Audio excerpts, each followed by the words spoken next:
ગોપનાથ મહાદેવ મંદિર ખાતે સોમવતી અમાસે હવન યજ્ઞ સહિત ધાર્મિક કાર્યક્રમ યોજાયા। હર હર મહાદેવના નાદથી શિવ મંદિર ગુંજી ઉઠ્યું। આજે શિવ ભક્તો ઉમટ્યા। આજે અનોખો સંગમ અમાસ અને સોમવાર હોય પ્રસિદ્ધ યાત્રાધામ ગોપનાથ મહાદેવ મંદિર ખાતે વહેલી સવારથી શિવ ભક્તો દર્શનાર્થીઓ શ્રદ્ધાળુઓ દર્શનાર્થ ઉમટ્યા। વહેલી સવારે ભક્તો સમુદ્રમાં સ્નાન કરી દર્શન કરી ધન્યતા અનુભવેલ। શિવ ભક્તોની દર્શન માટે લાંબી કતારો લાગી। તેમજ આજે ગોપનાથ મહાદેવ મંદિર ખાતે હવન યજ્ઞ સહિત ધાર્મિક કાર્યક્રમનું આયોજન કરાયું હતું।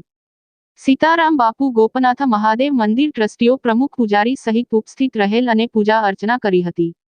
શિવ ભક્તોએ ભોજન પ્રસાદ દર્શનનો લાભ લઈ ધન્યતા અનુભવેલ। ગોપનાથ મહાદેવ મંદિર હર હર મહાદેવના નાદથી ગુંજી ઉઠ્યું હતું। સોમવાર અને આજે અમાસ હોય અનોખો સંગમ રસાયો। ગોપનાથ મહાદેવ મંદિર સહિત તળાજા પંથકના દરેક શિવાલયોમાં શિવ ભક્તોની ભીડ જામી। રિપોર્ટ કમલેશ ઢાપા સાથે અલ્પેશ ચૌહાણ। राधा कृष्ण भगवान की जय। ओम नमः पार्वती-पते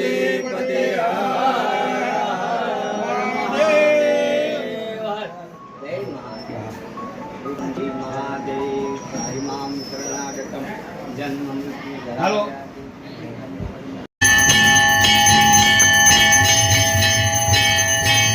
आवाहयामि स्थापयामि इंद्राय नमः आवाहयामि स्थापयामि इंद्राय नमः आवाहयामि स्थापयामि इंद्राय नमः आवाहयामि स्थापयामि विद्याधिपाय नमः आवाहयामि स्थापयामि ओम रुद्राय नमः आवाहयामि स्थापयामि ओम देभ्यो नमः आवाहयामि स्थापयामि